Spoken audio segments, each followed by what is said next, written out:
किए जाते हैं। जो युवा निष्ठावान हो, युद्ध कला में निपुण हो और उत्तम चरित्र के हो, वो कल प्रातः राजमहल के प्रांगण में उपस्थित हो। की प्रारंभिक परीक्षा थी ना, बताइए पहले चरण में कौन कौन सफल हुआ? महारानी, अभी पता चल जाएगा।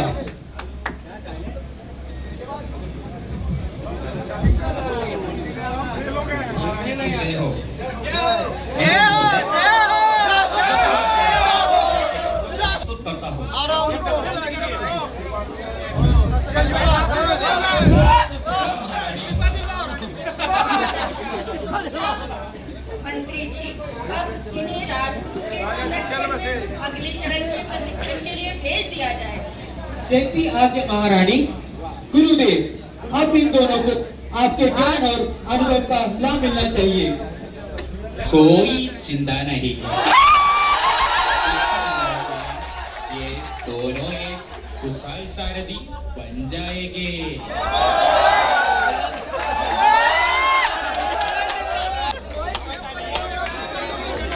All stand up. Close your eyes. Take a deep breath. Slowly. Now, open your eyes.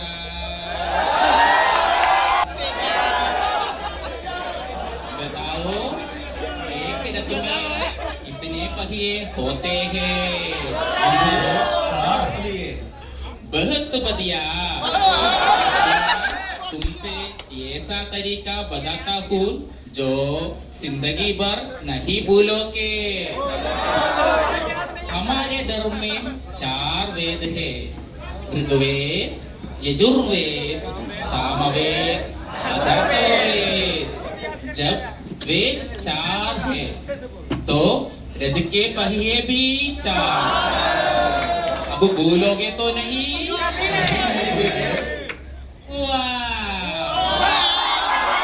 लगता है मेरी शिक्षा रंगला रही है।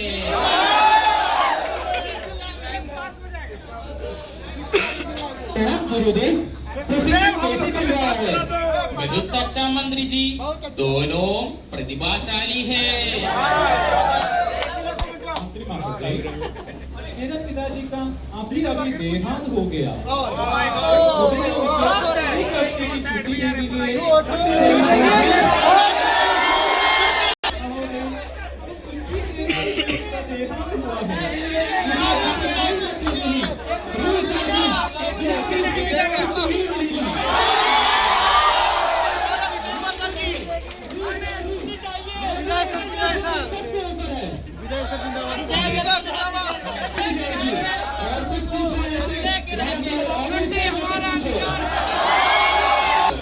सब ठीक हो जाएगा।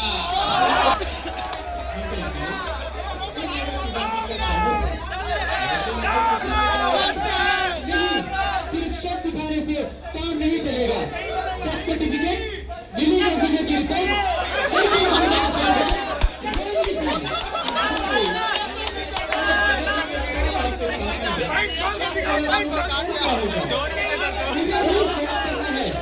पहले ये साबित कीजिए कि ये सैलरी नहीं मिली। अभी टाइम लगेगा। आपके कहने के अनुसार एफिडेविट बनवा लिया है।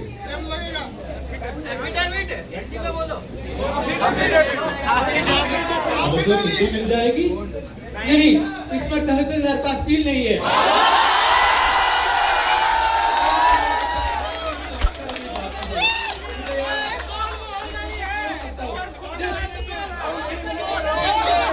सिर्फ एक आखिरी परीक्षा बाकी है।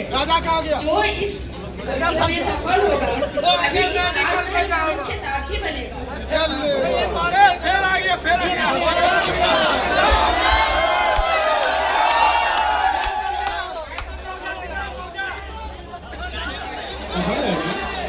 मेरे पिताजी का देहांत हो गया है। मुझे अंतिम संस्कार के लिए छुट्टी चाहिए। मंत्री महोदय कहते हैं मेरे पास पर्याप्त रोक नहीं है। महारानी, कानून सबके लिए समान है। सिर्फ शव लेकर आने से छुट्टी नहीं दी जा सकती। रूल्स के अनुसार सभी डॉक्यूमेंट जरूरी है। यही तुम्हारी अंतिम परीक्षा है। तुम दोनों अपना निर्णय सुनाओ। जो समाधान देगा वही इस राज्य का मुख्य सारथी बनेगा। विवाद आरंभ हो। कानून होता है। अगर बिना प्रूफ के छुट्टी दे दी गई तो कल हर कोई इसका गलत फायदा उठा सकता है। पहले सभी डॉक्यूमेंट्स जमा किए जाए, उसके बाद ही छुट्टी दी जाए। यही सच्चा प्रशासन है। कानून ही राज्य की रीत की हड्डी है। इंसान कानून के लिए नहीं, सामने खड़ा है तो सबसे पहले इसे झूठा समझना ही सबसे बड़ा अन्याय है। छुट्टी देनी चाहिए। आपको डॉक्यूमेंट जमा करने का समय दिया जा सकता है। कानून का पालन जरूर होना चाहिए, लेकिन मानवता की कीमत पर नहीं।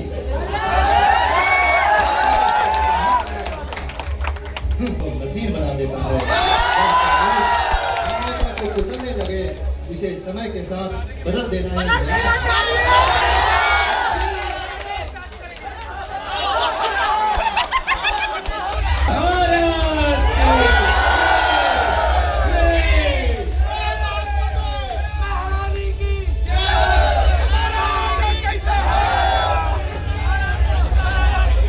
मंत्री जी, हमारी योजना के अनुसार सभी परीक्षाओं ठीक से चल रही है ना? जी महाराज, सब कुछ हमारी योजना के अनुसार ही हुआ है। अंतिम परीक्षा भी पूरी हो चुकी है। आपने बिल्कुल समय पर अपना पहचान उजागर की। क्या आप सबके सामने सच बता दिया जाए? हाँ मंत्री, अब समय आ गया है, सबको सच बता दीजिए। सुनो राज्य के सभी लोगों, महारानी और मेरे मिलकर बनाई हुई एक परीक्षा थी। हम दोनों सारथियों की बुद्धि, निर्णय लेने की क्षमता, धैर्य और ईमानदारी की परीक्षा लेना चाहते थे। बिल्कुल सही।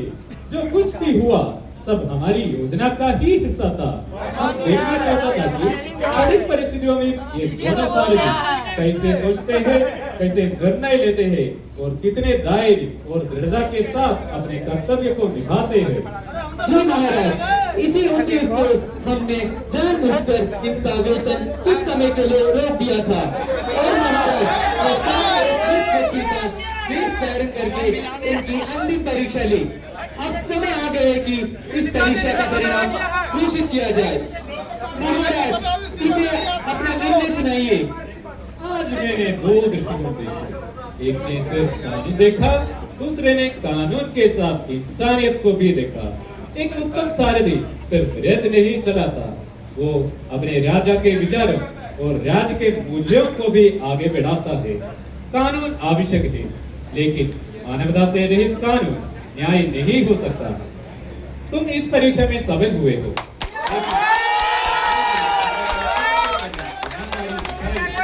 इसलिए मैं तुम दोनों को राजकुमार के स्थायी सारथी नियुक्त करता हूँ। इन दोनों के संतुलन से ही एक राज्य न्यायपूर्ण बनता है। आओ हम सब मिलकर ऐसा राज्य बनाए जहाँ कानून भी जीवित रहे और मानवता भी।